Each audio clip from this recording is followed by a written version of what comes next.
Hello my dear cricket viewers, உங்க எல்லாருக்கும் ஒரு பெரிய வணக்கம். இன்னைக்கான வீடியோ என்ன அப்படின்னா, சாம்பியன்ஸ் டிராபி 2025 இன்னும் கொஞ்ச நாட்கள்ல பாத்தீங்கன்னா ஆரம்பிக்க போகுது. அதுக்குள்ள முக்கியமான டீம்ஸ்ல முக்கியமான பிளேயர்ஸோட இன்ஜுரி அப்டேட் அப்படிங்கிறது ரொம்ப மோசமான நிலைமைக்கு போயிட்டு இருக்கு. இந்தியா அண்ட் ஆஸ்திரேலியா ரெண்டு டீம்ல இருந்துமே ரெண்டு முக்கியமான பிளேயர் விலக போறாங்க அப்படிங்கிற மாதிரி நியூஸ் வந்திருக்கு. ஃபர்ஸ்ட் பாத்துக்கிட்டீங்க அப்படின்னா இந்தியா தம்ப்நெயில் வச்சு உங்களுக்கு தெரிஞ்சிருக்கும் யாரு அப்படின்ட்டு, ஜஸ்பிரீத் பும்ரா. அவருக்கு பாத்தீங்கன்னா இந்த பிஜிடி டைம்ல முதுகுல சின்ன ஒரு இன்ஜுரி மாதிரி ஏற்பட்டுச்சு.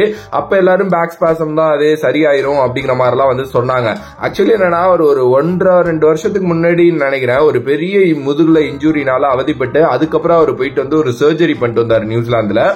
ஒரு சர்ஜரி பண்ண ஒரு பிளேயர் கிட்ட இருந்து நீங்க எவ்வளவு புஷ் பண்ணி வாங்கணும் அப்படிங்கிற ஒரு லிமிட் ஒன்னு இருக்கும். அந்த லிமிட்டை தாண்டி ஓவர்லோட் அவருக்கு கொடுத்ததுதான் இப்ப மறுபடியும் அதே இடத்துல இன்ஜுரி வர்றதுக்கு காரணம் அப்படிங்கிற மாதிரி ஆல்ரெடி மீடியாக்கள் முணுமுணுக்க ஆரம்பிச்சுட்டாங்க. அதுக்கப்புறம் அவர் கண்டிப்பா ஃபிட் ஆயிருவாரு. இந்த இந்தியா விஸ் இங்கிலாந்து விளையாட போற லாஸ்ட் ஓடிஐல அவர் வந்துருவாரு, சாம்பியன்ஸ் டிராபிக்கு இருப்பாரு, இந்த மாதிரி கதைகள்லாம் பேசப்பட்டுச்சு. பட் அந்த டைமே நிறைய பேர் சொல்ல ஆரம்பிச்சுட்டாங்க, இல்லங்க அவருக்கு இந்த கிரேட் 2க்கு மேல போயிருச்சு அப்படின்னா அந்த இன்ஜுரி அது ரொம்ப இதுதான், ஏன்னா அது ஸ்ட்ரெஸ் பிராக்சர் அப்படின்னு சொல்லுவாங்க. அது ஆல்ரெடி அவருக்கு இருந்ததுதான். திருப்பி அது வந்துருச்சுன்னா அவர் 8 மாசம் கிரிக்கெட்டுக்குள்ளேயே வர முடியாதுங்கிற மாதிரி எல்லாம் சொல்லிட்டு இருந்தாங்க. இப்ப ஐ திங்க் அதுதான் நடந்துரும் போல. ஏன்னா அப்படிதான் அவருக்கு பாத்தீங்கன்னா இப்ப நியூஸஸ் வருது அவரை பத்தி. எஸ், ஆப்வியஸ்லி பும்ரா இல்ல அப்படின்னு வைங்களேன், கிட்டத்தட்ட நம்ம ஒரு 50% சாம்பியன்ஸ் டிராபியை இழந்துட்டோம் அப்படின்னே வச்சுக்கலாம். ஏன்னா பும்ரா மாதிரி ஒரு பிளேயர் தான் கடந்த ஒரு 1.5 வருஷமா பயங்கரமான ஃபார்ம்ல இந்தியன் டீம்ல இருக்காரு.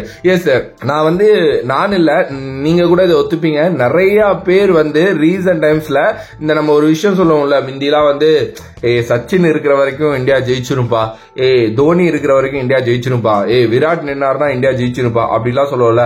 அப்படி நம்ம ஒரு பவுலர் மேல பார்த்து பேச ஆரம்பிச்சிட்ட காலம் வந்துருச்சு. பும்ரா மட்டும் இன்னும் 2 ஓவர் இருந்துச்சுன்னு வையன், இந்தியன் டீம் வின்னு, கண்டிப்பா பும்ரா விக்கெட் எடுத்துருவாரு அப்படிங்கிற அந்த ஒரு நம்பிக்கையை நமக்கு கொடுத்துட்டு போயிட்டாரு பும்ரா. இப்ப அவர் இல்ல அப்படின்னா அதை எந்த மாதிரி அக்செப்ட் பண்ணிக்கணும் அப்படிங்கறதே எனக்கு தெரியல. அவர் இல்லன்னா ஆப்வியஸ் சாய்ஸா வருண் சக்கரவர்த்தி டீம்ல ஆட் ஆயிருவாரு. ஏன்னா இப்ப அவர் இந்த T20ல நல்லா பண்ணிட்டு இருக்கிறதுனால அவரை இப்ப எடுத்துட்டு போறாங்க. ஆப்வியஸ்லி இந்த ஓடியையும் ஆட போறாரு அப்படிங்கிறதுனால எனக்கு என்னமோ பெரிய ரீப்ளேஸ்மெண்ட் எல்லாம் யோசிக்க தேவையில்ல, அவர் வந்துருவாரு. பட் நீங்க கேட்கலாம், ப்ரோ என்ன ப்ரோ இன்னொரு ஸ்பின்னிங் ஆப்ஷனா அப்படின்னா, எஸ் அப்படிதான் போறாங்கன்னு நினைக்கிறேன். அது ஒரு சைடு இருக்கட்டும். பட் ஆனா பும்ராவோட இழப்பு இந்தியன் டீமுக்கு எனக்கு தெரிஞ்சு மிகப்பெரிய இதுவா இருக்கும்.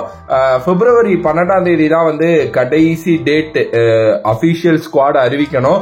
இப்ப கொடுத்திருக்கிறது எல்லாமே ப்ரொவிஷனல் ஸ்குவாட் தான், அதாவது பிரிலிமினரி ஸ்குவாட் அப்படின்னு சொல்லுவாங்க. இதை நீங்க மாத்திக்கலாம் வேணும்னா. ஓகே, அதுக்கு கடைசி டேட் 12.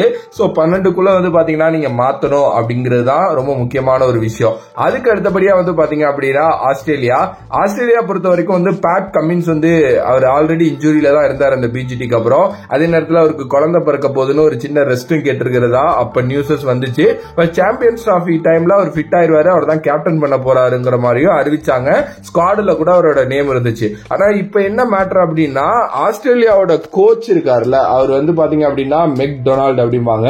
அவர் இப்ப ரீசெண்டா ஆஸ்திரேலியாவோட ரேடியோ ஸ்டேஷன் சென்ல ஒரு இன்டர்வியூ மாதிரி ஒன்று கொடுத்தாருன்னு வைங்க. அதுல அவர் என்ன சொல்லியிருக்காரு அப்படின்னா, எஸ் நாங்க சாம்பியன்ஸ் டிராபிக்கு ஒரு புது கேப்டனை தான் தேடுற மாதிரி இருக்கும்னு நினைக்கிறேன். ஏன்னா பேட் கமின்ஸோட இன்ஜுரி அந்த அளவுக்கு ஒஸ்டா இருக்கு, இன்னும் அவர் பவுலிங் போடவே ஸ்டார்ட் பண்ணல அப்படிங்கிற மாதிரி பாத்தீங்கன்னா சொல்லியிருக்காரு. எஸ், இதுவுமே இப்போ ஒரு சலசலப்பை ஏற்படுத்தி இருக்கு. ஏன்னா ரீசன்ட் டைம்ஸ்ல சிசி டோர்னமெண்ட்ஸ்ல பாத்தீங்க அப்படின்னா ஒரு பயங்கரமான சக்சஸ்ஃபுல் பிளேயரா இருக்கிற ஒரு ஆள் தான் பேட் கமின்ஸ். ஒரு கேப்டனாவும் சரி, ஒரு பிளேயராவும் சரி. அவரு இல்லாம ஆஸ்திரேலியா என்ன பண்ணோம் அப்படிங்கிறது பாத்தீங்கன்னா எனக்கு தெரிஞ்சு ஒரு மிகப்பெரிய டவுட்டா தான் இருக்கு. பட் ஆனா நான் என்ன தெரியுமா சொல்லுவேன், நம்ம ஆப்வியஸா அங்க ஸ்டீவ் ஸ்மித் இருக்கிறதே மறந்துடுறோம். ஸ்டீவ் ஸ்மித் ரொம்ப டாக்டிக்கலான ஒரு கேப்டன். எந்த அளவுக்கு பேட் கமின்ஸ் இருக்காரோ அந்த அளவுக்கு ஸ்டீவ் ஸ்மித்துக்கும் அந்த கேப்டன்சி நாலேஜ் அப்படிங்கறதெல்லாம் ரொம்ப பயங்கரமா இருக்கு. எனக்கு தெரிஞ்சு நீங்க எத்தனை பேர் ஒத்துப்பீங்கிறது தெரியல, பேட் கமின்ஸோட ஸ்டீவ் ஸ்மித் கேப்டனா இன்னமும் பெட்டர் தான். அவர் ரொம்ப நல்லா பண்ணுவாரு கேப்டன்சி. ஏன்னா அவர் மைண்ட் பயங்கரமா ஒர்க் ஆகும். இடையில அந்த சாண்ட் பேப்பர் இஷ்யூலாம் வந்ததுனால தான் அவர்கிட்ட கேப்டன்சியை பறிக்கப்பட்டாச்சு. ஓகே, மற்றபடி திருப்பி அவரை தான் இப்ப ஆப்வியஸா கேப்டன் ஆக்குவாங்க. அப்படி இல்ல டிராவிஸ் ஹெட் ஒரு ஆப்ஷனா இருப்பாரு. But first option Steve Smith தான். ஸ்டீவ் ஸ்மித் இன்னும் டேஞ்சருங்க, பேட் கமின்ஸோட டேஞ்சர் ஸ்டீவ் ஸ்மித். அது நிறைய பேருக்கு தெரிய மாட்டேங்குது. பட் எனிவே பார்க்கலாம் என்ன நடக்க போகுதுன்ட்டு. அகைன் 12ஆம் தேதிக்குள்ள அவங்க அறிவிச்சே ஆகணும் அப்படின்னு தான் நான் நினைக்கிறேன். சோ எனக்கு தெரிஞ்சு பேட் இருக்க மாட்டாருங்கிற மாதிரி தான் நியூஸஸ் போயிட்டு இருக்கு. அதுக்கு அடுத்தபடியா பாகிஸ்தான் கிரிக்கெட்ல வந்து சைம் அயூப், எஸ் இந்த பேர் வந்து நீங்க இப்போ ரீசென்ட் டைம்ஸ்ல கண்டிப்பா கேள்விப்பட்டிருக்க ஒரு பேரா இருக்கும். வேர்ல்டு கிரிக்கெட்டோட ஒன் ஆஃப் த ஃபைண்ட் அப்படின்னே சொல்றாங்க. சைம் அயூப்போட கேமும் நானும் பார்த்திருக்கேன். மேட்சஸ் நான் விளையாண்டு பார்த்ததில்ல, பட் ஆனா அந்த யூடியூப்ல வீடியோஸ் இந்த ஷார்ட்ஸ் அதெல்லாம் பார்த்திருக்கேன்.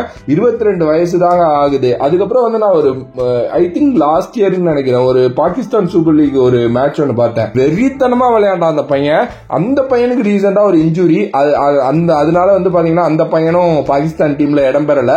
அந்த பையன் தான் வந்து ஒரு மாதிரி சூப்பரான ஃபார்ம்ல இருந்தான். செமையான ஒரு பிளேயர், ஒரு லெப்ட் ஹேண்டர் பேட்ஸ்மேன், அடிச்சு தும்சம் பண்ணுவான். நான் சொல்லவா எல்லா பவுலருமே அடிப்பான் அவன். ஓகே, அந்த மாதிரி ஒரு பிளேயர் அவன். ஆனா அந்த பையனுக்கு வந்து பாத்தீங்க அப்படின்னா அடிபட்டுருச்சு. ஒரு ஃபீல்டிங் பண்றப்போ ஒரு சின்ன இஷ்யூ ஆயிடுச்சு காலில். ஸ்ரீலங்கா சீரீஸ் நினைக்கிறேன், I am not wrong. Sri Lanka சீரீஸா? ஆமா, ஸ்ரீலங்கா சீரீஸ் தான் நினைக்கிறேன், இல்ல நியூசிலாந்து சீரீஸ் தெரியல. லைக் அதுக்கப்புறம் கூட அந்த பையன் ஏர்போர்ட்ல நொண்டிக்கிட்டே அந்த இதை வச்சுட்டு போற மாதிரி வீடியோஸ் எல்லாம் ரிலீஸ் ஆனிச்சு. அந்த பையனோட இழப்பு வந்து எனக்கு தெரிஞ்சு பாகிஸ்தானால ஈடுகட்டவே முடியாத இழப்பு தான். அது வாய்ப்பே கிடையாது எனக்கு தெரிஞ்சு. ஏன்னா அந்த பையன் தான் நல்ல ஃபார்ம்ல இருந்தா, நல்ல ஓபனரா செட் பண்ணி வச்சிருந்தாங்க. கடைசி நேரத்தில் அந்த பையனோட இன்ஜுரி எனக்கு தெரிஞ்சு அவங்கள ரூல் பண்ணிரும் அப்படின்னு நினைக்கிறேன். பாகிஸ்தான்ல வேற நடக்குது அப்படிங்கறதுனால நீங்களே பாருங்க, சொந்த டோர்னமெண்ட் வச்சு ஹோம் கிரவுண்ட்லயே தோத்தா என்ன நடக்கும் அப்படிங்கறத சரி பாப்போம் வெயிட் பண்ணி. இந்த 3 இழப்பு எனக்கு தெரிஞ்சு கண்டிப்பா வந்து சாம்பியன்ஸ் டிராஃபிக்கு ஒரு பெரிய இதுவா தான் இருக்க போகுது.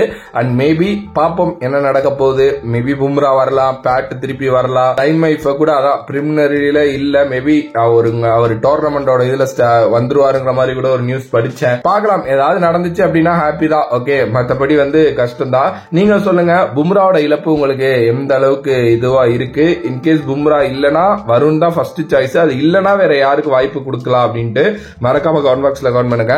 If you like the video please like, share and subscribe to நம்மளோட கிரிக்ஸிப் சேனல். வேறொரு வீடியோல வேறொரு கான்செப்ட்ல வந்து உங்களை சந்திக்கிறேன். அனில் அண்ட் பாஃப்ரம், this is DJ Mani. Love you all, stay safe மக்களே. நன்றி நன்றி நன்றி நன்றி, வணக்கம்.